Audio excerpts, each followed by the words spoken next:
Nggak tahu. Coba. Dan ya.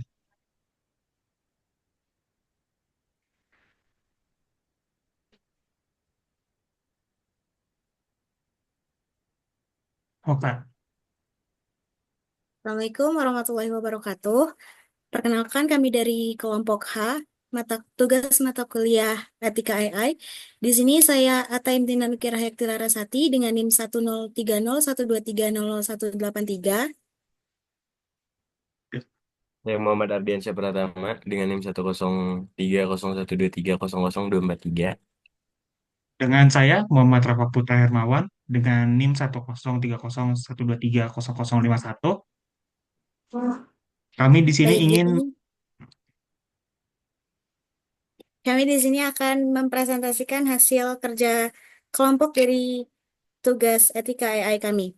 Dengan judul Laporan Analisis Komprehensif Potensi dan Risiko Implementasi Kecerdasan Artifisial di Sektor Komunikasi dan Informatika atau Kominfo. Next slide. Latar belakang dari kelompok kami yaitu kecerdasan artifisial atau KA menjadi pilar utama transformasi digital nasional. Kominfo mendorong pengembangan ekosistem KA yang inklusif dan beretika, sesuai Stranas KA dan SMN Kominfo nomor 9 tahun 2023.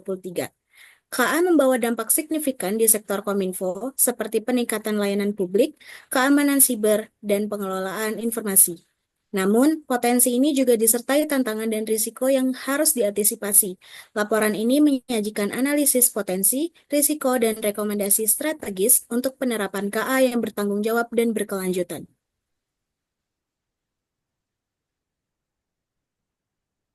Tujuan dari kelompok kami yaitu yang pertama menjelaskan potensi penerapan kecerdasan artifisial dalam sektor Kominfo, yang kedua menganalisis risiko dan tantangan dari implementasi KA di sektor ini, yang ketiga memberikan rekomendasi strategis untuk mitigasi risiko, dan yang terakhir yaitu menyajikan studi kasus sebagai ilustrasi nyata penerapan KA di sektor Kominfo.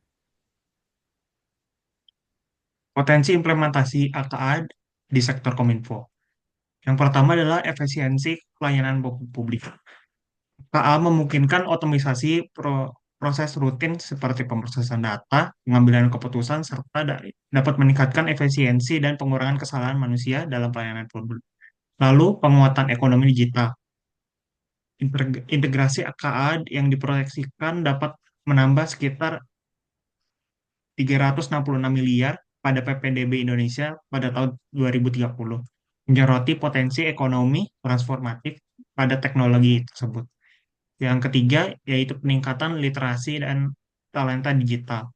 Kominfo telah berkomitmen untuk mendukung pengembangan talenta digital dan keterampilan KA di berbagai semua kalangan, guna memperkuat daya saing Indonesia di era digital. Lalu yang ketiga, mendeteksi dini hoax dan misinformasi. AI memungkinkan mendeteksi konten hoax dan disinformasi melalui analisa sinematik, natural language processing atau NLP, dan juga machine learning, dan juga mendukung program literasi digital nasional. Lalu ada kesenjangan akses dan potensi bias, yaitu keberagaman etnis dan kesenjangan dalam akses informasi di Indonesia. Ini tantangannya, yang pertama kesenjangan akses dan potensi bias, keberagaman etnis dan kesenjangan dalam akses informasi di Indonesia. Memperkuat potensi bias dalam sistem KA hingga literasi publik tentang teknologi ini perlu ditingkatkan. Lalu tantangan kedua yaitu rendahnya pendanaan penelitian.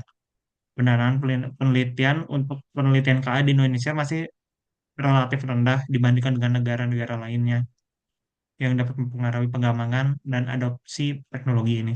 Lalu ada isu etika dan privasi data.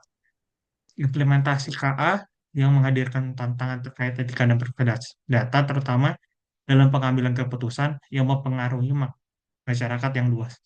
Lalu penyalahgunaan etika AI yang berpotensi sebagai membuat deepfake, manipulasi konten, dan juga hingga propaganda digital yang sulit dideteksi secara manual. Lalu untuk rekomendasi strategis, ada yang pertama penguatan regulasi dan etika KA. Lap- Yaitu adalah menerapkan pedoman etika dalam pengembangan dan juga penerapan KA untuk memastikan penggunaan teknologi yang bertanggung jawab dan berorientasi pada dampak positif. Yang kedua, meningkatkan dalam riset dan pengembangan, yaitu meningkatkan pendanaan untuk teknologi dan pengembangan KA guna mendorong inovasi dan adaptasi teknologi yang sesuai dengan konteks lokal. Lalu ada peningkatan literasi digital, yaitu melaksanakan program edukasi dan pelatihan untuk meningkatkan pemahaman masyarakat tentang KA serta mengurangi kesenjangan sosial, kesenjangan digital. Lalu ada kolaborasi lintas sektor seperti mendorong kolaborasi antara pemerintah pada sektor swasta, akademis, dan juga masyarakat sipil dalam pengembangan dan penerapan KA yang inklusif dan berkelanjutan.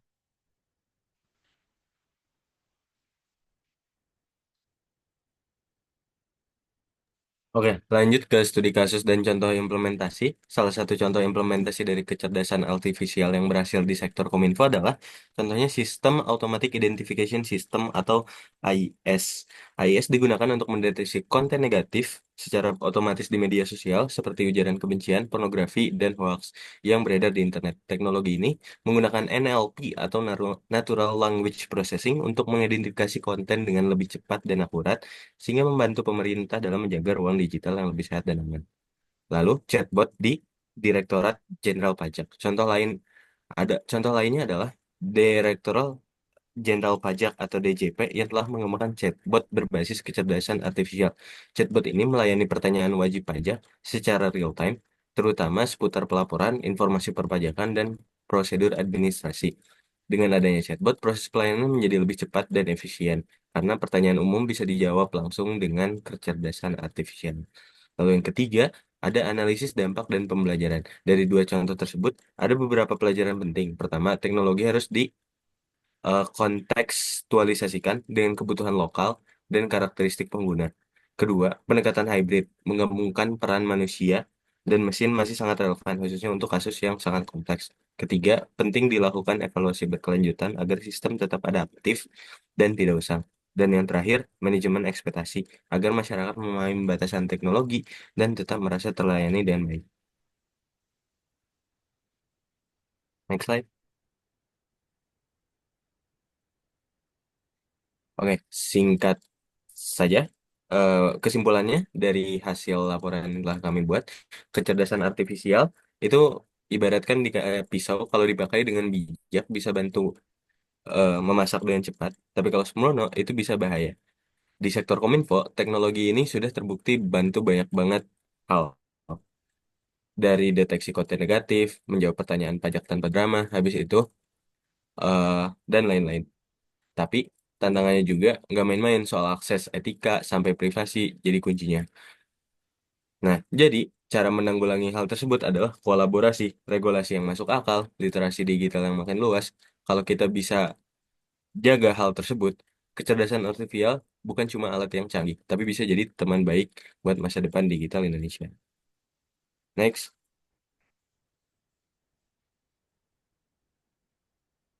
ya ini adalah daftar pustaka dari laporan yang sudah kami bikin dan ya sekian dari kelompok kami. Mohon maaf bila ada kesalahan. Kami pamit undur diri. Sekian, terima kasih.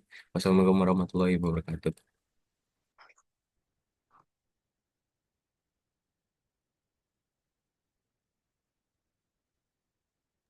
Recordingnya stop, Prof.